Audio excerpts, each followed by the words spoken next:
தேவன் சொல்லுகிறார், நான் சொல்லுகிறதை நீ செய். நான் உன் வாயில என்ன வார்த்தைகளை போடுகிறனோ அதை போய் நீ சொல்லுன்னா இங்க என்ன நடக்குது?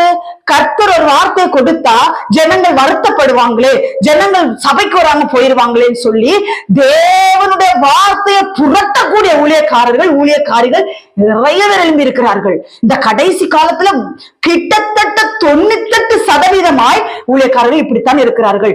தேவன் ஒரு வார்த்தையை சொல்லி அனுப்புகிறார். அவருடைய காத்திருந்தாலும் சரி, எப்படி இருந்தாலும் சரி, தேவன் இந்த வார்த்தையை கொண்டுதான் நீ மக்களிடத்தில் எச்சரிப்பாய் பேச வேண்டும் என்று ஜனங்களிடத்தில் எச்சரிப்பாய் சொல்லிவிட்டால், ஆனால் ஒரு 500, 1000, 10 ஆத்துமாக்கள், 20 ஆத்துமாக்கள், 1000 ஆத்துமாக்கள், எவ்வளவு லட்சம் ஆத்துமாக்கள் அந்த சபைக்கு வந்தாலும் இவர்கள் என்ன செய்கிறார்கள்? கர்த்தருடைய வார்த்தையை புரட்டுகிறார்கள்.